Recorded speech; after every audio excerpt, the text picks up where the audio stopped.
Right, let's do a little video on Angela. Because this champion is a bit of an old school champion. It's a very good champion for newer players, and it's good to invest into her very early. Even more so now we know that they're getting the buff for this champion, which is a value update, which will be dropping in March. And I thought for this video what we do is do a little bit of an overview, check out the champion, some other content, also talk about where she's applicable as a champion for usage, and just see if there's any need for her in anybody's roster nowadays. Angela forms the typical nature of any kind of cosmic that's got things like, well, loads of buffs. That's basically it. Like with less than an SP1, she gets an armor up buff. If it's more than an SP1, then it's a Fury. SP2, and that's the bar of powers. It's position, and then it's aptitude when you got full 3 bars for your SP3. So there's a good coverage of various different buffs. And would definitely be one of those champions you could take into Cavalier monthlies. More so if we had the buffed up node. And especially that aptitude bonus for those champions that are cosmic. What happened to those, Kabam? You remove them. Now when it comes to Angela, her abilities I think are the things that let her down. With a lot of different cosmic champions have further elements of kits, like you look at Venom and has got ways of dealing with champions that do evade, very very handy for certain nodes. You've got cosmics like Corvus and Terex that get armor break, which again is very handy for different types of interactions, and especially when it comes to things like Act 7 and definitely some lanes where you're like, well, it would be handy to have an armor break, even though to go with the boost that I will get to like a passive Fury, which is more of a common thing with 7.1, and as well the same thing with the various different Cavalier nodes that are put in, especially for cosmic. And as well the fact that there's 180 different champions and there are 40 other cosmic champions.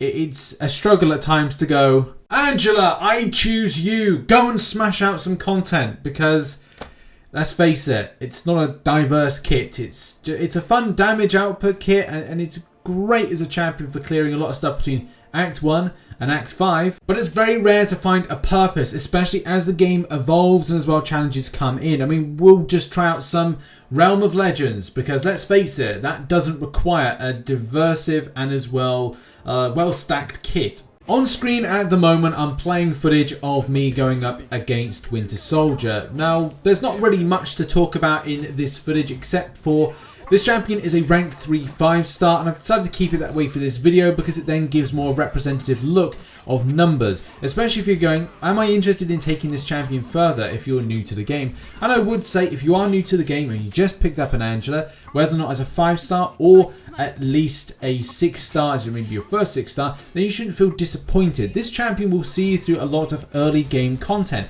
and as well potentially have some options for doing various different paths in various different things. Whether or not you're looking to have a champion that is a lead champion or secondary champion in Realm of Legends, with some extras that will take on things like Wolverine and maybe some others. Rotations around regeneration can mean that you'll find yourself topping yourself back with health, but as well sticking to the SP1 and repeating around there will mean you'll be restacking the Fury buffs and allowing yourself for some really good damage output. Now in that footage I was using a particular synergy for this, and this is really the one I can find that packs the biggest punch for it.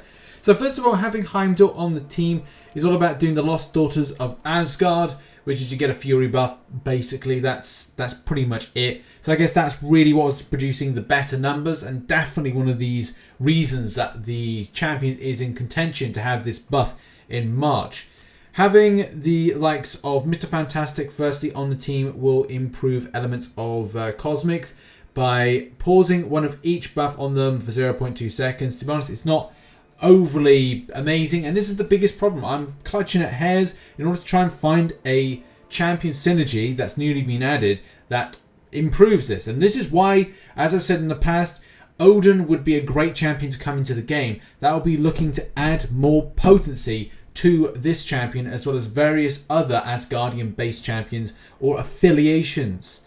Aegon's on the team is probably the best one there, because you get a potency increase of 25% to Fury effects, which, you know, that's great. Hopefully that's the case that works for that. I assume I've read that correctly, that works for all of those champions of Warriors of the Stars, rather than it being a case. Yeah, it should be a case reading it there. I might have read that wrong, but I'm pretty certain I've read that right, that all of them gain the potency. So that may be where the damage output was coming in there, especially with this being a rank 3, not a rank 4, and not a rank 5. So it could be a case that we'll be seeing more damage output further the ranks should go. And definitely a contender for being a rank 4 5-star, and especially unawakened.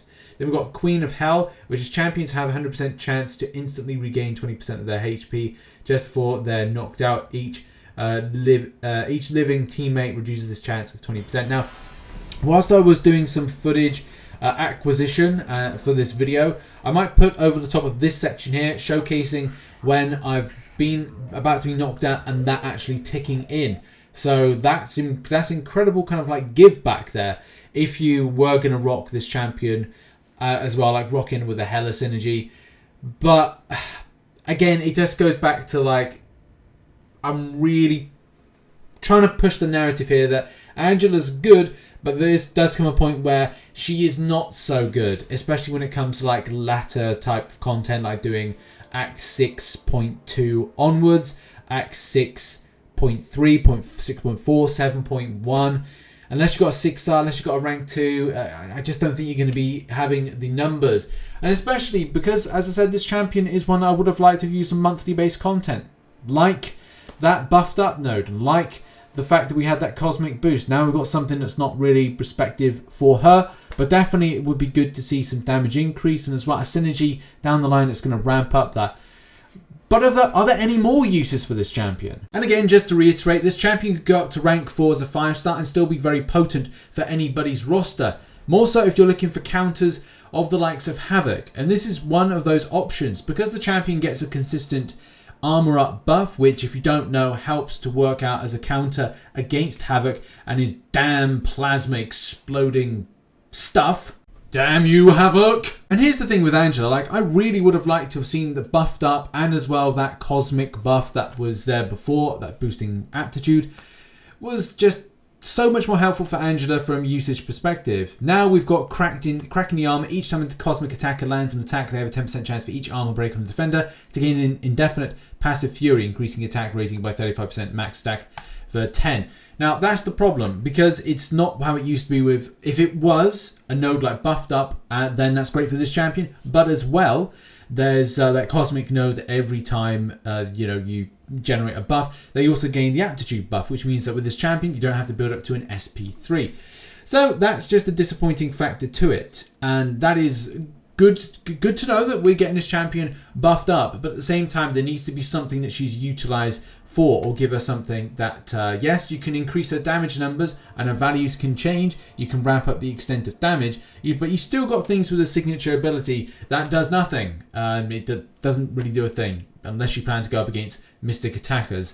With Angela enters combat, she gains a greater and greater focus, allowing each buff active on her to reduce all nullify abilities